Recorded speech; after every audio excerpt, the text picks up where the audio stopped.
This is probably one of my favorite times of the year when we get to put together our grocery list for the coming growing season.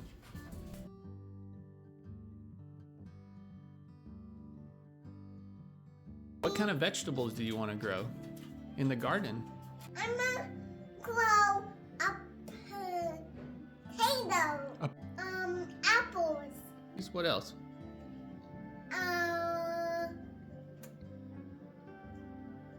Blueberries. We'll try. I've never had good luck with blueberries. I would love to.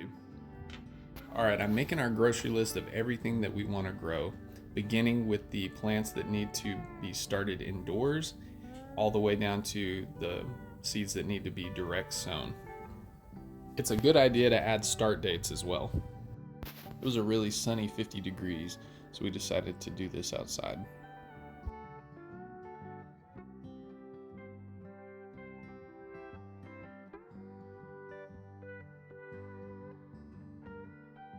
One of the main perspectives for me anyway, for being a gardener or small setter, homesteader, whatever it is recycling, reusability, sustainability. I want to try to reuse and recycle as much as I can every growing season, because the more that I spend, the more the cost of those vegetables go up. And I want the lowest cost per vegetable that I can get.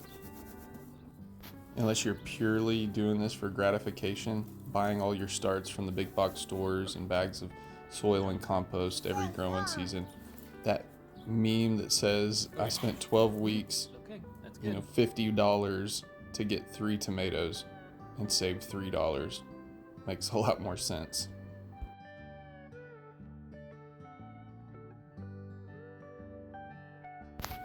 So this year we are growing tomatoes. We've got 3 different types of tomatoes: peppers, jalapenos, serranos, habanero, bell peppers, and poblanos.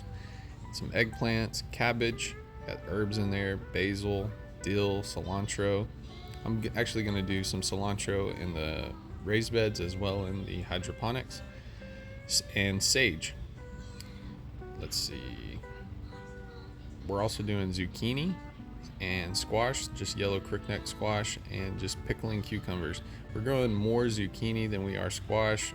We just eat more of it, as well as I feel like the squash bugs, this is just an observation, may not be true, but I feel like the squash bugs seem to like the yellow crookneck better than they do the zucchini. And I was also just told that I think it's called blue Hubbard squash is a main attractor for squash bugs. So I'm going to plant one of those in a pot and set it outside of the garden, and hopefully they are attracted to that, and we can just kind of maintain the squash bugs there. But this isn't the full growing list. We still have the stuff that we're going to direct sow, which includes green beans, radishes, carrots, beets, and potatoes.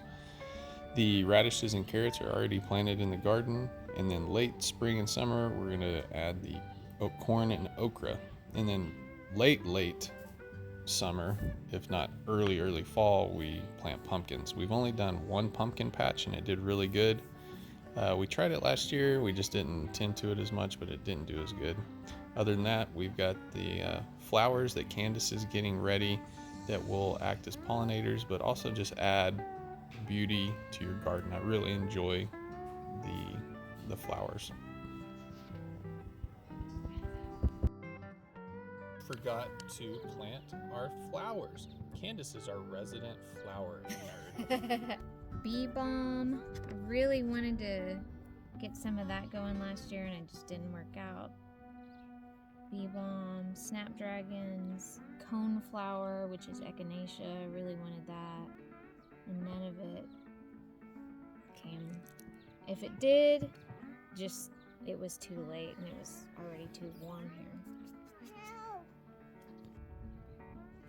Alright, so I have bee balm, coreopsis, hopefully that's how you say that, and then 3 rows of straw flower, because I really wanted to grow straw flower last year, and I had some and ended up transplanting them into the garden, and they just didn't make it. And again, I think it's because I didn't start them soon enough, so hopefully these will work out this year.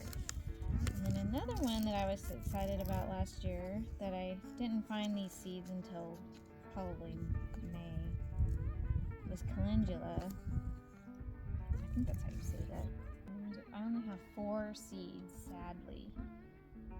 Alright, and for the last, I'm gonna try again sweet pea.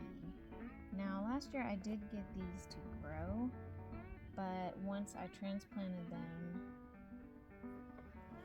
they just, again, it got too hot and I just couldn't provide them enough water is what I think it was.